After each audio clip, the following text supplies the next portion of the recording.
able to learn more about membership here at COGA and just ways that you can get involved with us as new members in the coming year, and just share in all the things that are happening with industry, and certainly help grow your business here with COGA. So again, you should be seeing my screen right now. This is just an overview of many things that we offer here at COGA. And again, we just hope that this proves to be informative, because we realize that membership is a huge investment, and we want to make sure that you get the most value out of your membership dollars, particularly as brand new members in the coming year. So with that, just going to share with you real quickly here our mission and vision statement. This is a fairly recent change to the organization. We did some pretty significant work with our advisory board a couple of years ago to modify our mission statement and our vision statement to just keep up with some of the many different changes that we've had here in Colorado in the last couple of years, both political changes as well as just how we interface with our communities and with the public. So what we'll be covering a handful of things today, and I always like to start these overviews with some regulatory headlines, because a lot of you are probably involved with us or know about us because of our work with all of the regulatory agencies and the many, many rulemakings that we've undergone over the last couple of years. So I always like to start with some of those regulatory updates, because that's what people are generally most interested in. But we'll also be covering just some local governments that we're working with, and then we'll talk more broadly about COGA and some of our legislative and advocacy work, some ongoing regulatory work and legal work that we are doing, all of the programs and partnerships that you get to take advantage of. And then we'll talk about some resources and end with just how you can get involved. You know, once you become new members, how can you get fully involved with COGA and make sure that you and all of your colleagues at your company are able to engage with us and have a meaningful impact on the work that we all do. So if you have questions today, I would encourage you to use the chat feature in our webinar, and we'll be taking a few breaks here and there. We'll pause and take a look at those chat questions, but really we welcome your questions throughout the presentation, just using that chat feature on the webinar. So the first thing I'm going to talk about is Senate Bill 181. It's a great starting point, because this is significant legislation that was passed in the legislative session of 2019. And it has resulted in multiple rulemakings that have been ongoing really for the past couple of years and are going to continue in the next year as well. It is some of the most sweeping and comprehensive legislation that we have seen as an industry in about 60 years. And you can see just a summary here on the screen of all the different content areas that are impacted by this legislation. And each of these areas have really informed what that rulemaking process looks like, both now as well as over the next couple of years. Everything from local control to financial insurance, health, safety, and environment obviously is a big bucket there, and some specific provisions within the COGCC. And so we show this graphic here for every presentation, not so that you can read all of the fine print, because I recognize that this is a hard slide to take in, but it's really intended to visualize just how many ways some of these changes impact different aspects of our regulatory structure and just the environment that we operate in as an oil and gas industry, and just the different overlapping layers. And every time you examine regulations in one area of our regulations, you really have many others that are impacted. So especially when you start talking about stakeholder engagement, you can see how these groups can get very large once you start unpacking some of the details of these regulations. And so this is a great visual just to get a snapshot on just how complicated some of these rulemakings and some of these changes have really been, and why it's so important that COGA be a unified voice for the industry as we represent industry in all of these rulemakings, because there are so many details and so many technicalities that we need to make sure that our stakeholders and our regulators are informed of and taking into account when they make these changes. So over the past couple of years, again, rulemakings have been ongoing since 2019, but just most recently in 2021, just with the COGCC, one of the most significant things we did this year was implementation of the mission change rulemaking that occurred in 2020. Mission change, obviously, the title would suggest, is a very comprehensive overview of some of the major statutes that govern oil and gas regulations in our state. And so over the past year, that has been the primary focus of the COGCC. And right now we are expecting the implementation date, or that the implementation dates would have started in January 15th of this year. And it has just been ongoing for the entire year as we work through the details of those implementations. I'm not going to go through all the bullets on this slide. This gives you a great snapshot, though, of just some of the different aspects that we've had to work with the COGCC on this year, both infrastructure such as IT and databases, but then also some additional stakeholder processes that have come out of this. And again, being that unified voice for industry has been especially critical because it's not just changing the regulations, but then how those regulations are actually implemented also is really important because that's where we have an opportunity to influence that implementation because of all the engagement from our members and serving as that unified voice. Going forward into 2022, right now we have financial assurance rulemaking that is actually happening in real time. It's going to continue into January and hopefully be wrapped up in the first month of the year. But we know that we've got 2 more rulemakings for sure coming. We have some worker safety certification and permit fees that haven't been calendared yet, but we know that are going to be coming down the pike in 2022. And I want to just pause for a moment and also point out that in addition to using the chat feature, if you'd like to ask some questions, oops, sorry about that. You also are able to have access to these slides after the fact. After this webinar, we'll be sending an email out to everyone, and I'll include a PDF of all these slides. So all of these bullet points in fine print for those of you who are following these developments very closely, you will have access to these slides and you can read through some of this detail a little bit more thoroughly. As far as the Air Quality Control Commission, which was also impacted by not just Senate Bill 181, but also a few other legislative developments over the past 2 years. In 2021, we have been actively engaged in the greenhouse gas roadmap. This has, again, multiple components to it. This has been a huge lift for industry. And even before the rulemaking any rulemaking starts, we do a significant stakeholder engagement process within our own stakeholders here in industry.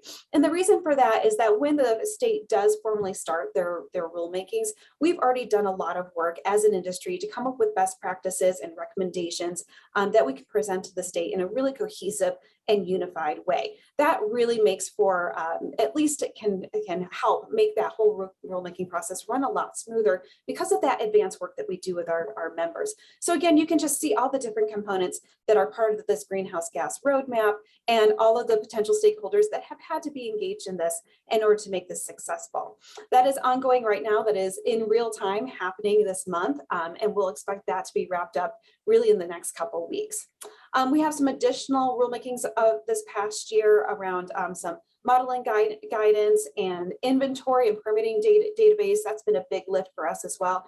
And something that's also on our mind is the ozone and some of our changes that we are expecting with the EPA and that bump up to potentially severe under the ozone rules with EPA that is going to probably be coming in 2022. So we do know that there's going to be some impacts on that as well.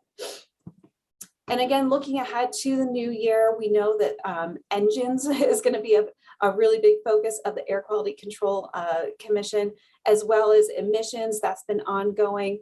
And then it will have both some reporting and setting fees around emissions, and also methane protocol is going to be coming later in the year. And then next year, we'll also see some more rulemaking around the ozone SIP as well. So the work continues in 2022. We've had a really intense couple of years, and we're expecting the next year to be just as significant for us in industry. So rulemakings also come into play when we're working with the Public Utility Commission. Right now, you probably have been hearing a lot about the Xcel Clean Power Plan option and just some of the work that's being done at the PUC around renewable clean energy.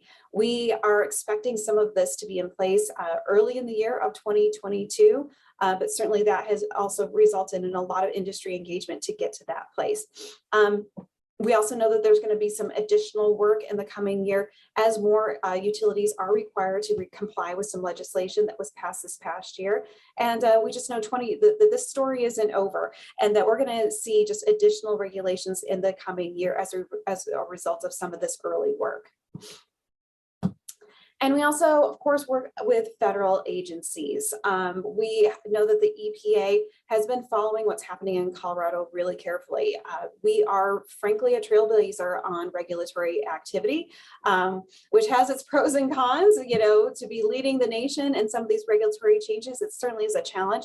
But it has also provided our industry here in Colorado to be a leader in advocating for the industry, not just here in Colorado, but also around the country.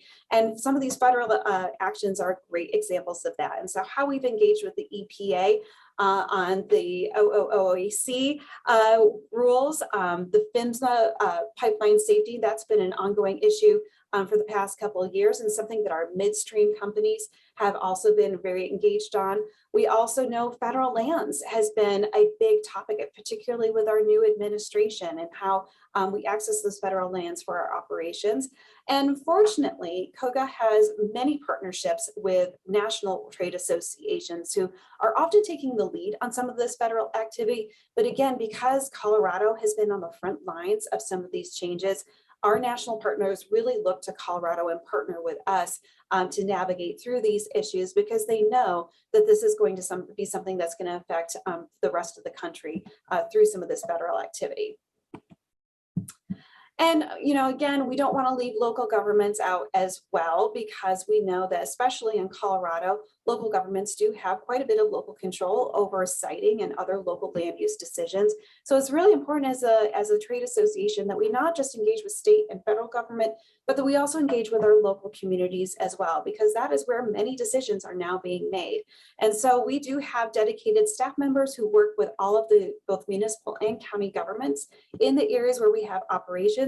We follow those that have moratoria, but then we also follow those that are considering moratoria and working more proactively in those communities to ensure that our operators have good relationships and are able to come into those communities and work effectively with them. So again, I'll be sending the slides out after our presentation. You can follow all of these communities a little bit more closely there.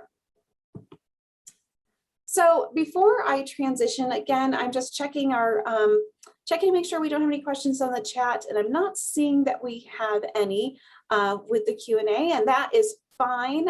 Certainly, if you have questions, you can submit them via the chat, but also I would be happy to answer any questions via email after the presentation if you've got some specifics you'd like to ask. So I'm going to tell you a little bit more. Now we've set the stage with a regulatory environment, which of course has been the headlines for the past couple of years. I do want to talk a little bit more about other things that we have available to members here at COGA, ways that you can get involved and how your company can benefit from working with us. So first, let's just talk a little bit about who our members are. Obviously, I've talked a lot about our members and our stakeholders in regulatory processes, but who are all these companies? One of the strengths that I think really sets COGA apart from many other organizations is how diverse our membership is.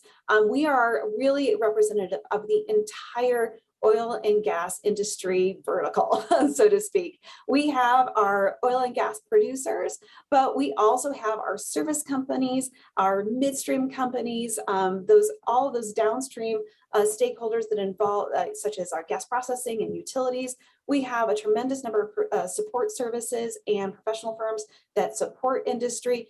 And then we have significant non-industry supporters through business coalitions, community organizers, or community organizations, and other groups that have a stake in oil and gas operations here in the state. So I mention this because when we go to our regulatory agencies or we go to our political leaders and we advance a particular position, whether it's on legislation or on a particular regulatory concern, our concerns are taken very seriously because they understand that when we speak on behalf of industry, we are speaking for many, many different types of companies that are involved in oil and gas and who have a stake in the outcomes of some of those decisions. So that diversity of our membership and the number of companies that we represent as COGA is a huge asset for us when we're advocating on your behalf.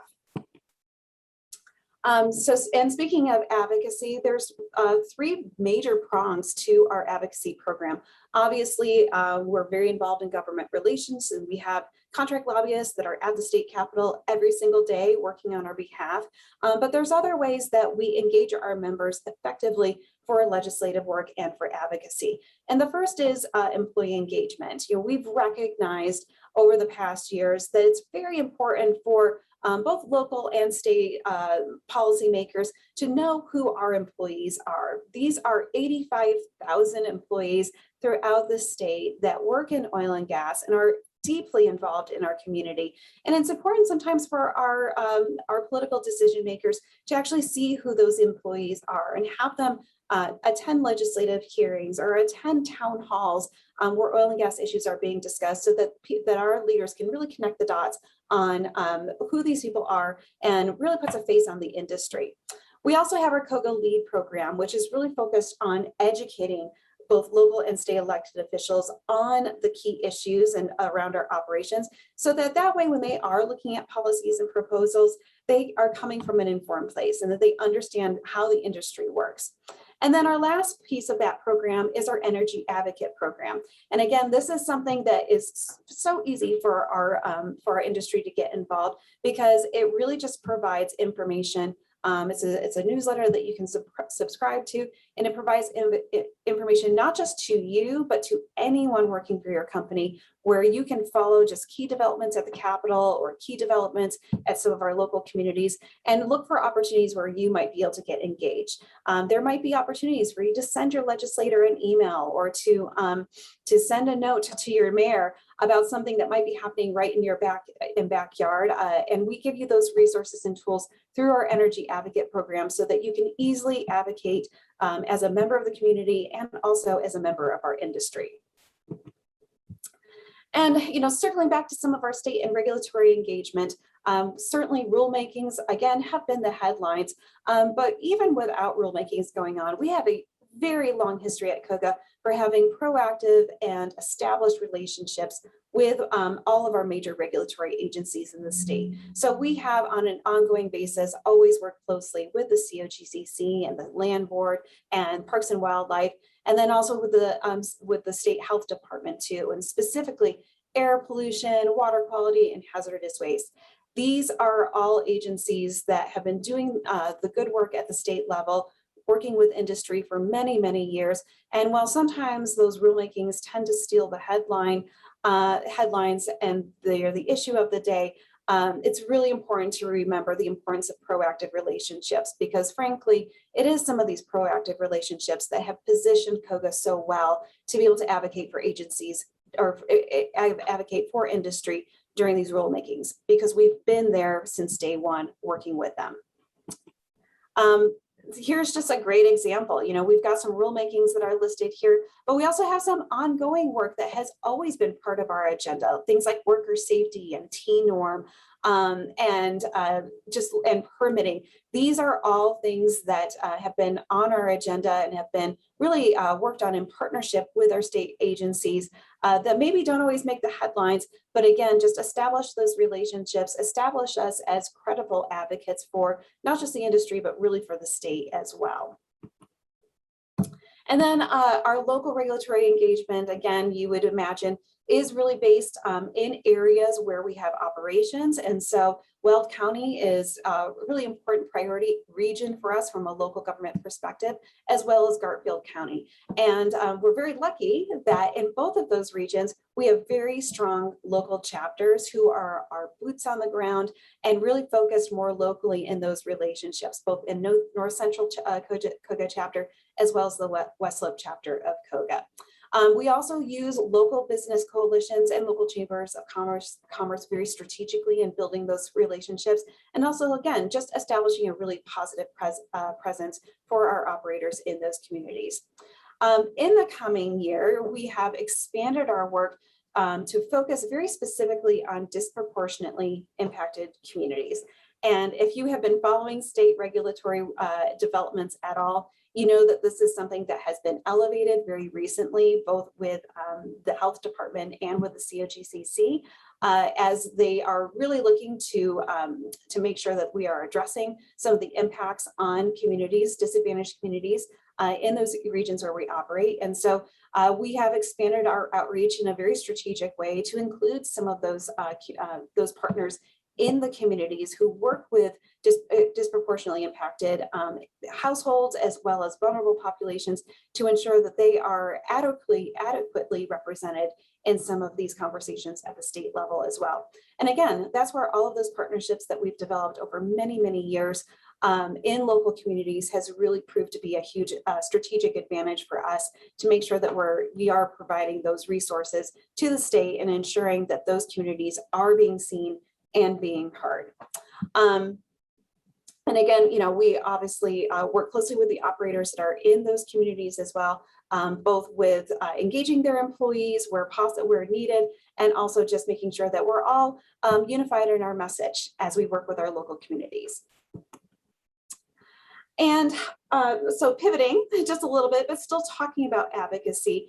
Advocacy is not limited to just what happens at the state capitol. Sometimes advocacy takes place in the courts. And so that is a very important role that we also play as COGA, where we are in a position to be able to either file some litigation ourselves or partner with other organizations to support litigation as well. And this is just a couple of examples in the recent years where we have had to take the advocacy all the way to the Supreme Court to work on behalf of our members, and really in all of these cases achieve some really favorable outcomes for our members. And you know, again, sometimes these things don't always make the headlines, but they are very significant in terms of impact to industry. And it's important that this is a very strategic part of our advocacy work for industry as well. And of course, again, anytime you're talking about advocacy, you do have to talk about political engagement. And in the last couple of years, we have really expanded our work in political engagement we've had a PAC for many years, so working with candidates for local office, polling them and getting their positions on oil and gas issues has been a really great way for us to identify where we have some candidates for elected office who would be very supportive of industry if elected. And so we use our PAC, we also use a 527, and we also have a small donor committee where it's an opportunity for both employees of industry as well as companies to get involved with that political activity and help us support some of those pro-industry candidates so that they ultimately get elected and are able to advocate for industry and work on our behalf once they are elected.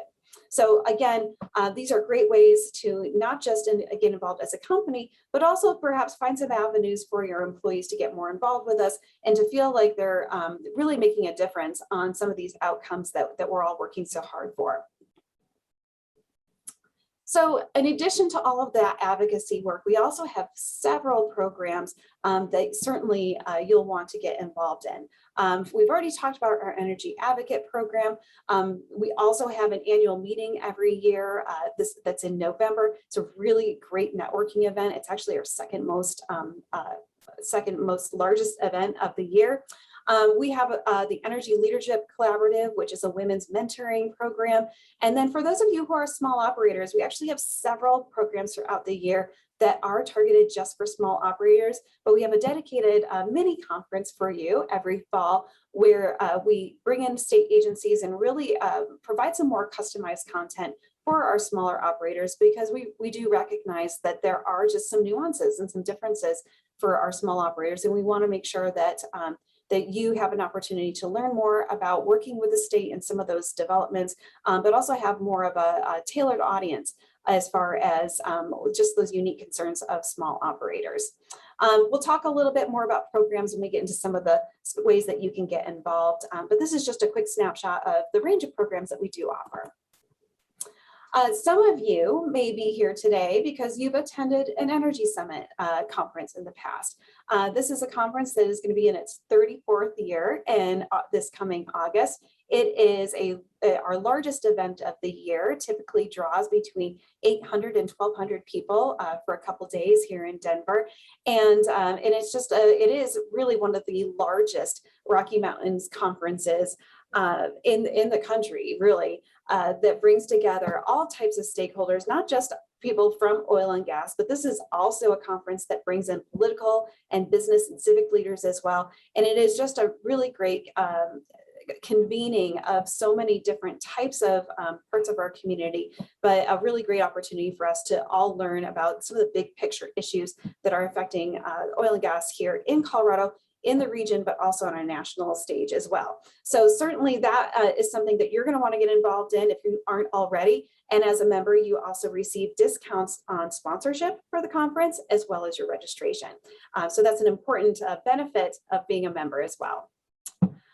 We also work really proactive with strategic partners within the community. And again, you know, working not just with local business coalitions, but also working with some local nonprofits and community organizations to make sure that there is a very consistent presence of the industry in many parts of our community. Again, with 85,000 employees distributed across the state, these are people who live and work in their communities. These are people who sit on school boards and volunteer for the Boy Scouts. And we want to make sure that we are connecting the dots and providing a really visible presence for employees who work in those communities, that oil and gas is an important part of Colorado, and it's an important part in our local communities as well. And so we work with our strategic partners to make sure that we're always elevating our position as a community partner, working on behalf of the industry. Again, some of these agencies that we work for or work with to advance that include multiple business coalition partners that work across the state, and some local chambers of commerce and other local business coalitions as well. We've talked a little bit about community outreach, but I'm going to dive in a little bit further into some of our more recent work around community investment. And I'll start with our Colorado Energy Foundation. 2 years ago, we incorporated a 501c3 foundation to really serve as that community investment arm of the industry. So over the past few years, we've grown that program. Some of you might be familiar with our Mardi Gras Ball. It's a big fundraiser that we host every February. And that's been our primary vehicle for raising money to provide donations to community nonprofits around the state. And just last year, even though we had a pandemic and we had to host the Mardi Gras Ball as a virtual event, we still raised $150,000 for the foundation that then was invested into our cohort of grant recipients for this past year. We also produce a community impact report, and during the pandemic, we learned that 80% of our companies pivoted and strategically invested in youth and education nonprofits, again, just responding to the unique conditions of this past pandemic. But another 67% also supported vulnerable populations. And we learned, I think as we all know, that during the past year, our vulnerable populations were especially hard hit by this pandemic. And again, as an industry, we rapidly responded to that. And one of our favorite campaigns was a little micro donation campaign right at the beginning of the pandemic, where in the course of 2 weeks, we raised $10,000 for the food bank of the Rockies. And it's just a great example of how when we all work together and we rally our employee base, we can really make some significant contributions to the community. And that $10,000 was raised literally with $25 and $50 donations from just so many industry employees who stepped up and answered the call for that specific campaign. And again, the Colorado Energy Foundation is fairly new, but we really are establishing ourselves as not just as a foundation that writes checks, but really an organization that strategically invests in our community and really is focused on some of the more relevant issues that have particularly come to light over the past couple of years. So really addressing what some of those systemic barriers are in our community. What is preventing members of our community from achieving equity and having access to opportunity. And this mission has really intersected really nicely with some of our increased focus on disproportionately impacted communities. When we started the foundation, we certainly couldn't have predicted that this alignment would happen. But we are so thrilled that we established ourselves as a foundation that is really committed to equity and opportunity for all of Colorado. And now we have an opportunity to support nonprofits that really are targeted at those disproportionately impacted communities and bring alignment between what we do in our philanthropic investments and what we are also doing to support the regulatory outcomes at the state level too. And the results of all of this work has been nearly $1 million over the past 5 years that has been invested in Colorado nonprofits as an industry under this umbrella of community investment. So we're very, very proud that we have grown this over the years and that we are very close to reaching our $1 million mark. And so we are definitely going to exceed $1 million this year with our 2022 Mardi Gras Ball. And so a couple other more recent campaigns that we've done, because obviously investing in the community is very important, but also providing messaging points to the community is also very important, and an important role that we play here at COGA. So we often hear about jobs and tax revenues, but when you look at, as an industry, what we contribute to the Colorado economy, it is significant. And so the infographic that you see there on the right is just some of the big picture numbers of what we provide to the state of Colorado in really practical terms to really help the community understand that we are not just an employer, but we also contribute a significant number of tax revenues to the state through severance taxes. Those taxes also support education and schools and infrastructure. And so we advocate for the industry, not just in our regulatory and political areas, but also by these direct communications campaigns to the public to help just elevate the understanding of the general public of what we contribute to Colorado.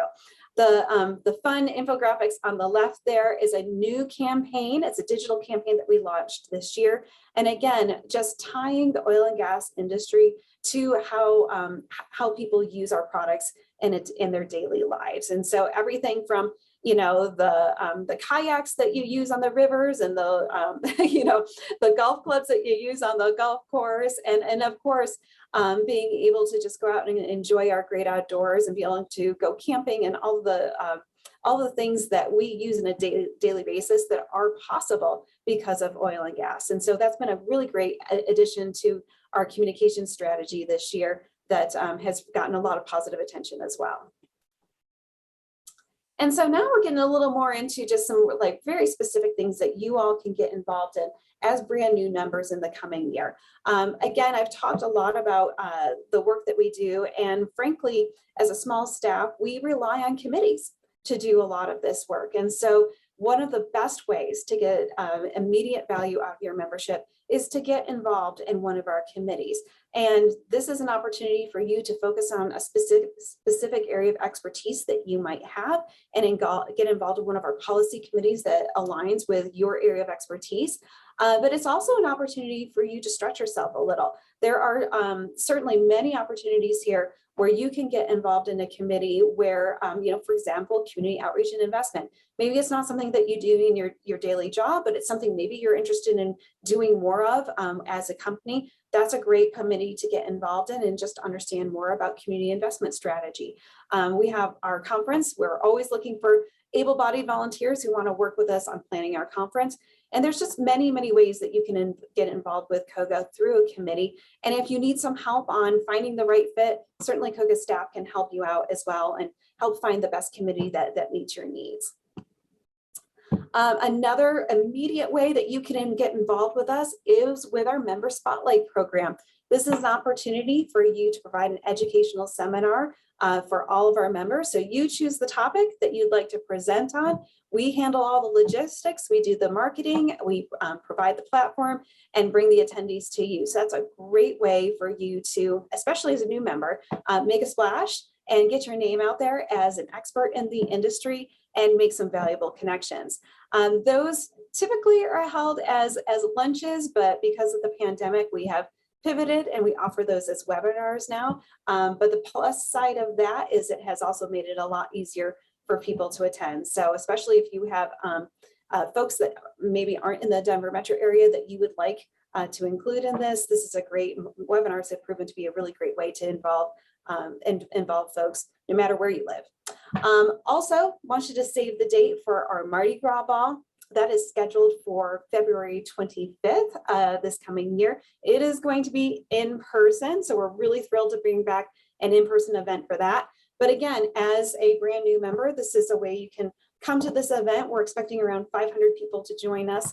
And you can certainly make a splash as a new member by being a sponsor or just by purchasing a company table and inviting some of your colleagues to join you or other VIPs as your guest.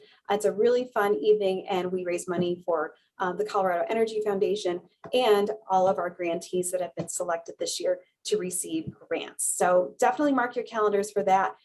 Because right out of the gate, it's going to be a great opportunity for you to just connect with other members and again, just really get involved with COGA and get the most out of your membership. So with that, that's the end of our formal presentation. And so I'm going to go ahead and stop our screen share. And we're going to check the chat and see if we've got any questions coming in from the audience. And I have not seen any yet, which is fine. We can give it another minute or two. If any of you have some specific questions you would like to ask, just go ahead and type that into the chat. As far as next steps, I will be sending a follow-up email either later today or tomorrow to all of you who registered for this event. It'll include the slide deck of what we went through today. I'll also include a few links to the Mardi Gras page specifically, so you can start looking at options for Mardi Gras ball, as well as our member spotlight webinar program, so that if you're interested in that, you can see our application page and see and just learn more about that process so that you can get in on that. And then as far as membership, you should have received via email your membership invoice. We did invoice all of our prospective members with a membership quote, so you can take a look at that. If you have not received that email or haven't seen it, please let us know and we can resend that to you. Next week, you'll also get our hard copy membership packets. So you'll see that in the mail next week. And also, if you're not already subscribed for COGA News, I will send you a link in that follow-up email as well, so you can make sure you sign up for COGA News. That is a bi-monthly, or sorry, twice a month. So yes, bi-weekly newsletter that we send out every 2 weeks. And it just includes a bunch of great information about upcoming events, upcoming opportunities, as well as just some industry news as well, so you can stay in the loop. So again, looking to see if we have any questions coming in via chat. And I'm not seeing any, which is great. I know it's been a lot of information that's been thrown at you this morning. But again, I just want to make myself available, really everyone at COGA here, available to you if you have any questions and if you'd like more information on anything that we talked about today, please do not hesitate to reach out. So with that, I will go ahead and wrap up our webinar today. Again, thank you so much for joining us. We know that membership is a commitment financially, but we're hoping that today gave you several ways that you can get involved and really maximize that ROI on your membership commitment. And we just look forward to working with you in the coming year. So happy holidays to everyone, and we look forward to seeing you at an upcoming COGA event very soon. Thank you.